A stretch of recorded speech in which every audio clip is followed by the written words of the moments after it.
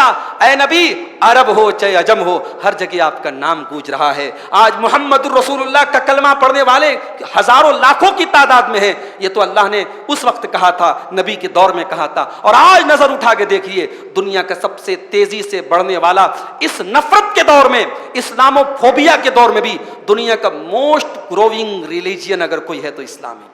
سب سے تیزی سے اگر کوئی مذہب پھیل رہا ہے اسلام ہے۔ جو اسلام سے نفرت کرتے تھے انہوں نے بھی قرآن پڑھ کے اسلام قبول کر لیا، جو نبی اکرم سے نفرت کرتے تھے انہوں نے بھی نبی کی سیرت پڑھ کر کے اسلام قبول کر لیا۔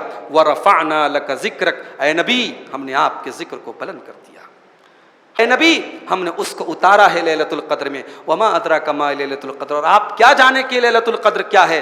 لیلۃ القدر خیر من الف شہر، لیلۃ القدر 1000 مہینے سے بہتر ہے، برابر نہیں ہے۔ ہم لوگ کیلکولیٹر جوڑتے ہیں دیکھ کر کے کہ 1000 مہینے میں کتنے سال ہوتے ہیں، 84 پوائنٹ سم تھنگ، 84 سال سے کچھ زیادہ ہوتے ہیں، تو ہم لوگ یہ سمجھتے ہیں کہ لیلۃ القدر کا ثواب، ایک رات کا ثواب 84 سال کے برابر ہے۔ برابر نہیں ہے، اللہ نے برابر نہیں کہا، اللہ نے کہا خیرun، بہتر ہے۔ کتنا بہتر ہے یہ اللہ ہی جانتا ہے۔ اس امت پر اللہ کا بہت بڑا انعام ہے، اللہ نے ہم کو لیلۃ القدر دی ہے۔ ایک رات کی عبادت، ایک رات کی تلاوت، ایک رات کا قیام اللیل، ایک رات کی دعا 1000 مہینوں سے بہتر ہے۔ اللہ نے لیلۃ القدر کی شکل میں اس امت کو اتنا بڑا انعام دیا ہے۔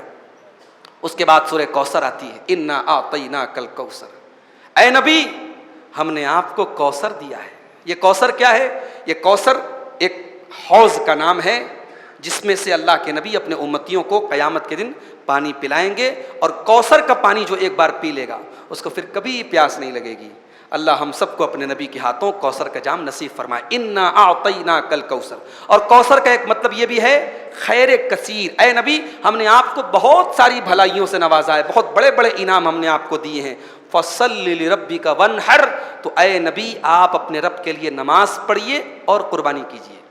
تو پہلے نماز ہے پھر قربانی ہے، اس لیے بقرعید کی جو نماز ہوتی ہے، عید الاضحیٰ کی نماز، اس میں نماز ہم پہلے پڑھیں گے اور قربانی بعد میں کریں گے، لیکن عید کے موقع پر صدقہ فطر پہلے دیں گے اور عید کی نماز بعد میں پڑھیں گے۔ اگر صدقہ فطر عید کی نماز کے بعد دیں گے تو صدقہ فطر ادا نہیں ہوگا، اور قربانی اگر عید کی نماز کے پہلے کر دیں گے تو وہ قربانی نہیں ہوگی۔ تو یہاں اسی لیے اللہ نے پہلے نماز کا ذکر کیا، اس کے بعد قربانی کا ذکر کیا۔ فصلی لربک وانحر، اے نبی اپنے رب کے لیے آپ نماز پڑھیے، اپنے رب کے لیے آپ قربانی کیجیے۔ ان شانئک هو الابتر، اے نبی آپ کے دشمن آپ کے بارے میں کہتے ہیں کہ محمد تو بے اولاد ہے، محمد کی تو نسل چلنے والی نہیں ہے، محمد کی تو دم کٹی ہے، نعوذ باللہ، محمد کا تو کوئی ان کے بعد نام لینے والا نہیں رہے گا۔ ان شانئک هو الابتر، اے نبی جس ابو جہل نے آپ کو یہ گالی دی ہے، جس ابو لہب نے آپ کو گالی دی ہے، اب کون یاد رکھے گا ابو جہل کو، اور کون یاد رکھے گا ابو لہب کو؟ آپ کا نام تو قیامت تک لیا جائے گا۔ اے نبی آپ کا دشمن ابتر ہے، آپ کے دشمن کی دم کٹی ہے، آپ کے دشمن کو کوئی یاد کرنے والا نہیں ہوگا، مگر آپ کو یاد کرنے والے کروڑوں کی تعداد میں ہوں گے۔ ان شانئک هو الابتر، آپ کا دشمن ہی دم کٹا ہوا ہے۔ اس کے بعد سورہ عصر آتی ہے۔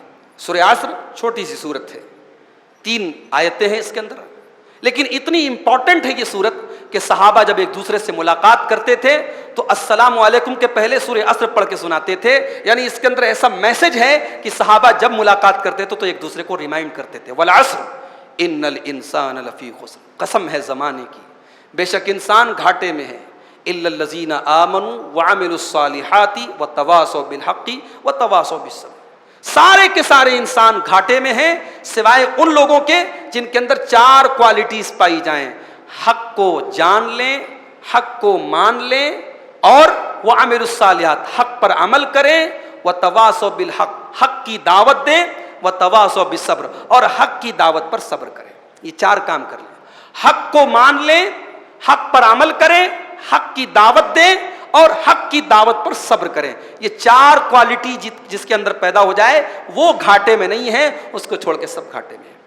اس کے بعد سورہ نصر آتی ہے، اذا جاء نصر اللہ والفتح، اے نبی جب اللہ کی مدد آ جائے اور اللہ کی طرف سے کامیابی آ جائے، وَرَأَيْتَ النَّاسَ يَدْخُلُونَ فِي دِينِ اللَّهِ أَفْوَاجًا، اور جب آپ دیکھیں کہ لوگ اللہ کے دین میں فوج در فوج داخل ہو رہے ہیں، فسبح بحمد ربک واستغفر، تو اے نبی آپ اپنے رب کی حمد و ثنا بیان کیجئے اور اپنے رب سے مغفرت طلب کیجئے، انہ کان توابا، بے شک وہ بہت زیادہ توبہ قبول کرنے والا ہے۔ جب یہ صورت نازل ہوئی تو صحابہ سمجھ گئے کہ یہ اللہ کے نبی کے انتقال کا ٹائم آ چکا ہے۔ یہ صورت بتا رہی ہے کہ اب اللہ کے نبی کا مشن پورا ہو چکا ہے، اب اللہ کے دین میں لوگ داخل ہو رہے ہیں فوج در فوج۔ جب یہ آیت نازل ہوئی، یہ صورت نازل ہوئی، صحابہ کرام میں حضرت ابو بکر صدیق رضی اللہ تعالیٰ عنہ اور دیگر صحابہ سمجھ گئے کہ اللہ کے نبی کی وفات کی خبر اس کے اندر آئی ہے۔ اور اس سے ایک سبق یہ بھی ملا کہ جب بھی کوئی بڑا کام پورا ہو تو بڑے کام کے اینڈ میں ہم اللہ سے استغفار کریں۔ اس لیے آپ دیکھیے جب ہم نماز پڑھتے ہیں نا، سلام پھیرنے کے بعد ہم کیا کہتے ہیں؟ اللہ اکبر، استغفر اللہ، استغفر اللہ، استغفر اللہ۔ ہم 3 بار استغفار کیوں کرتے ہیں بھائی؟ استغفار کا مطلب تو اللہ سے معافی مانگنا ہوتا ہے۔ ہم تو نماز پڑھ کے بیٹھے ہیں، اللہ کا کام کر کے بیٹھے ہیں، مگر ہم استغفر اللہ پڑھتے ہیں۔ کیوں پڑھتے ہیں؟ اس لیے پڑھتے ہیں کہ ہم اللہ سے معافی مانگتے کہ اے اللہ، ہم نے عشاء کی 4 رکعت پڑھ لی، ہم نے فجر کی 2 رکعت پڑھ لی، ہم نے تو عبادت کر دی، اب اس میں جو بھول چک ہوئی ہو، جو کمی ہوئی ہو، اے اللہ تو معاف کر دے۔ ہم نے اپنی طرف سے جو اپنا بہترین ہو سکتا تھا ہم نے ادا کر دیا ہے، ہم اپنی بھول چک کی معافی مانگتے۔ تو کبھی بھی کوئی بڑا کام کیجئے، اس کے بعد آپ استغفار کیجئے۔ جب یہ صورت نازل ہوئی اذا جاء نصر اللہ، اس کے بعد اللہ کے نبی کچھ دن تک زندہ رہے، اور جب تک آپ زندہ رہے آپ کثرت سے اللہ تعالیٰ سے استغفار کرتے تھے۔ اس کے بعد سورہ اخلاص آتی ہے، قل هو اللہ احد اللہ الصمد لم یلد ولم یولد ولم یکن لہ کفوا احد۔ یہ قرآن کی سب سے چھوٹی سورتوں میں سے سورت ہے، مگر 1/3 قرآن کے برابر ہے، 1/3 قرآن کے برابر ہے۔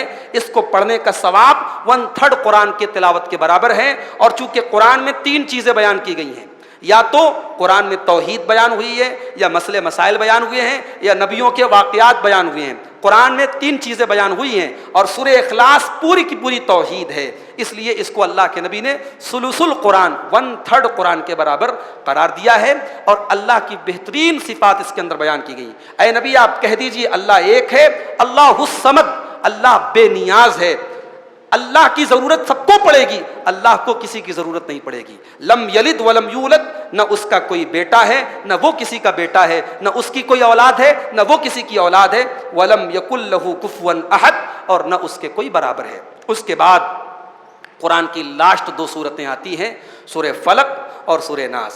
سورہ فلق کے اندر بھی اللہ کی پناہ مانگی گئی ہے، سورہ ناس کے اندر بھی اللہ کی پناہ مانگی گئی ہے، مگر فرق کیا ہے؟ سورہ فلق میں اللہ کی ایک صفت بیان کی گئی ہے اور 4 چیزوں سے اللہ کی پناہ مانگی گئی ہے، اور سورہ ناس میں اللہ کی 4 صفتیں بیان کی گئی ہیں اور ایک چیز سے اللہ کی پناہ مانگی گئی ہے۔ قل اعوذ برب الفلق، اے نبی آپ کہہ دیجئے میں پناہ چاہتا ہوں صبح کے رب کی، من شر ما خلق، ہر اس چیز کی برائی سے جو اللہ نے پیدا کیا، ومن شر غاسق اذا وقب، رات کی برائی سے جب رات چھا جائے، ومن شر النفاثات فی العقد، اور گروہوں میں پھونکنے والی جادوگر عورتوں کے شر سے، ومن شر حاسد اذا حسد، اور حسد کرنے والے کے شر سے جب وہ حسد کرے۔ تو یہ 4 ڈینجرس چیزیں ہیں۔ پہلی چیز کیا ہے؟ اللہ کی مخلوقات کی برائی، جتنی بھی اللہ کی مخلوقات کی برائی ہے سب کی پناہ آپ نے مانگ لی۔ اور رات کے سناٹے میں جرم ہوتا ہے، زنا ہوتا ہے، قتل ہوتا ہے، تو رات کی برائیوں سے آپ نے اللہ کی پناہ مانگ لی۔ اور جادو ٹونا کرنے والے اور کرنے والیوں کے شر سے بھی آپ نے اللہ کی پناہ طلب کر لی۔ اور حسد جو بڑی خطرناک چیز ہے، ہر قسم کے حسد سے بھی آپ نے اللہ کی پناہ مانگ لی۔ اس کے بعد سورہ ناس کے اندر دیکھیے، قل اعوذ برب الناس، اے نبی آپ کہہ دیجئے میں پناہ چاہتا ہوں لوگوں کے رب کی، ملک الناس لوگوں کے بادشاہ کی، الہ الناس لوگوں کے معبود کی۔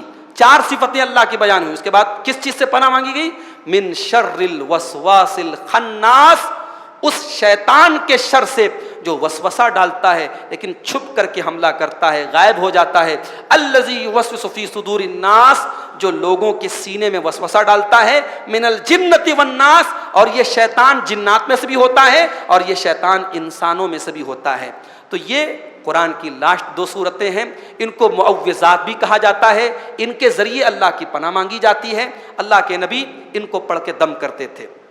حضرت عائشہ کہتی ہیں جب یہ دونوں صورتیں نازل ہو گئیں تو بیماری کے موقع پر اللہ کے نبی اسی کو پڑھ کے دم کرتے تھے. جب آپ کے بدن میں کہیں تکلیف ہوتی تھی آپ معوذتین پڑھ کر کے اپنے ہاتھوں پر دم کرتے تھے اور اپنے پورے بدن میں جہاں تک آپ کا ہاتھ جاتا تھا آپ اس کو پھیر لیتے تھے. جب اللہ کے نبی بیمار ہو گئے اور مرض الموت میں آپ مبتلا ہو گئے تو اماں عائشہ فرماتی ہیں کہ میں آپ کے ہاتھوں پر پڑھ کے دم کرتی تھی اور آپ کے ہاتھوں کو آپ کے بدن پر پھیرتی تھی تاکہ آپ کے ہاتھوں کی برکت سے آپ جلدی سے ٹھیک ہو جائیں. تو بچے اگر بیمار ہو جائیں, گھر میں کسی کو کوئی تکلیف ہو جائے تو آپ دوا کے ساتھ دعا بھی کریں اور اس کو یاد کر لیں سورہ فلق اور سورہ, ہمارے یہاں چاروں کل کہا جاتا ہے تو چاروں کل, یہاں چاروں کل کی ضرورت نہیں ہے.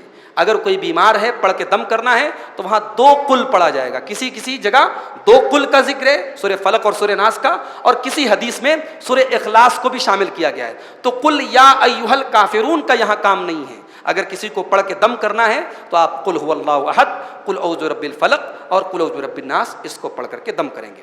اسی کے ساتھ قرآن کے 30ویں پارے کی بھی منتخب آیات کی تفسیر پوری ہوئی. اللہ کے فضل و کرم سے, اس کی توفیق سے رمضان کے اس مقدس مہینے میں ہم نے آپ کے سامنے قرآن کی کچھ چنندہ آیتوں کو, ان کے ترجمے کو, ان کی تفسیر کو پیش کیا ہے. اس میں جو صحیح چیزیں تھیں وہ اللہ کی طرف سے تھی, جو غلط چیزیں تھیں اس میں میری اپنی غلطی اور اپنی خطا اور اپنے نفس کا شر شامل ہے. اللہ ہماری خطاؤں کو معاف فرمائے. اللہ قرآن پر ہم سب کو غور کرنے کی توفیق دے. اللہ جس طریقے سے ہم رمضان کے مہینے میں قرآن سے جڑے ہیں, سال کے باقی کے 11 مہینوں میں اللہ ہمیں قرآن سے جڑنے کی توفیق عطا فرمائے. اللہ قرآن کو ہماری زندگیوں میں برکت کا سبب بنا دے. اللہ ہم سب کو قرآن پر غور کرنے والا بنا دے. جنہوں نے ہم میں سے قرآن کو نہیں پڑھا ہے اللہ انہیں پڑھنے کی توفیق دے. جنہوں نے پڑھا ہے انہیں سمجھنے کی, غور کرنے کی توفیق دے.